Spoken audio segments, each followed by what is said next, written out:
The movie is 28 Years Later, The Bone Temple, which is written by Alex Garland and directed by DaCosta. This thriller/horror film is a sequel to the movie 28 Years Later, and it follows Dr. Kelson as he makes a discovery that could potentially change the world, while Spike's encounter with the charismatic but very dangerous cult leader Sir Jimmy Crystal becomes a nightmare that he can't escape. This film was actually shot back to back with its predecessor 28 years later, and then, very intentionally, The Bone Temple was released exactly 28 weeks after that film came out. Say that again?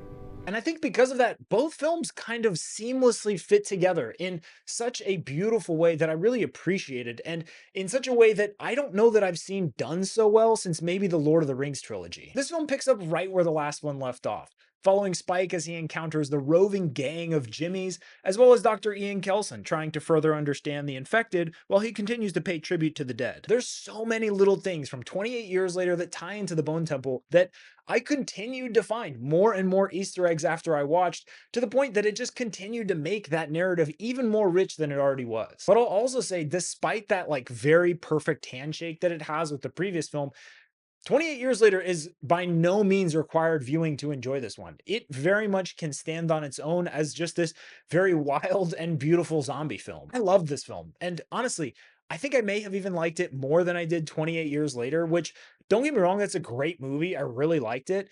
But there's just something about the storylines in this one that I loved even more, and I think a big part of that is the addition of Sir Jimmy Crystal and the Seven Fingers. They were just such a strange and colorful group of characters that were led by Sir Jimmy Crystal, who was, of course, played by the incredibly talented Jack O'Connell. His performance was amazing. He's playing this horrifically evil character that you definitely hate, but at the same time, there's this weird charisma and charm about him that almost kind of makes you like him in some weird way. He looks so absurd and silly with his outfit, and yet the film manages to make him extremely menacing and disturbing, essentially turning these children into his devoted soldiers. I really liked all the different ways that they showed that this character was shaped largely by the fact that the zombie apocalypse happened when he was just a young kid. Like, because of that, Teletubbies are akin to ancient holy texts to him, and by extension, his crew of the Seven Fingers. They dress up like the famous UK TV and radio personality, Jimmy Savile, who,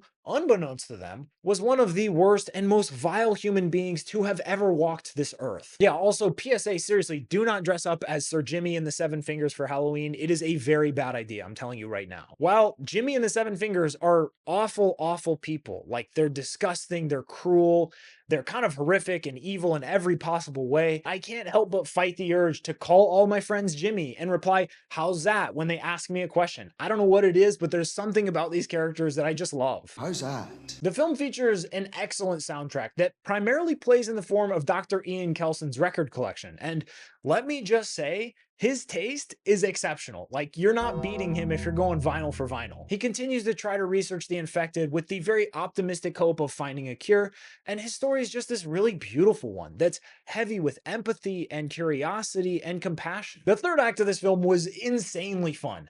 I'm telling you right now, it was great leading up to that point, but they really do save the best for last. The film also pulls off some outrageously cool practical effects that look stunning and make this immersive world feel even more alive. Similarly, the film looked gorgeous. It was shot so creatively and lit so well that most of the scenes looked like fine art.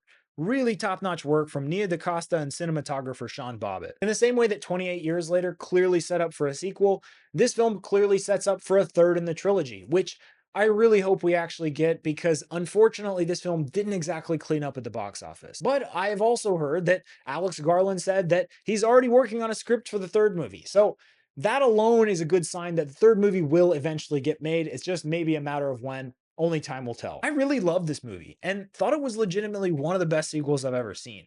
It featured spectacular acting performances from everyone in the film, but in particular, really impressive stuff from Jack O'Connell and Ralph Fiennes, unbelievably good cinematography and direction, and a simultaneously thrilling, fun, horrifying, and beautiful story. I think unfortunately this movie may no longer be in theaters by the time this video comes out, but I'm telling you right now, If you can manage to find a showtime near you, go see it. It is so awesome and it's such a wonderful theater experience. If you enjoyed this video, please go ahead and subscribe to my channel. It really helps supporting me making these videos. Go ahead and like the video. That also really helps. And if you want, leave a comment letting me know what you thought of this movie or what movie you think I should review next. I put out a movie review each week, so subscribe to stay tuned. Thanks, y'all.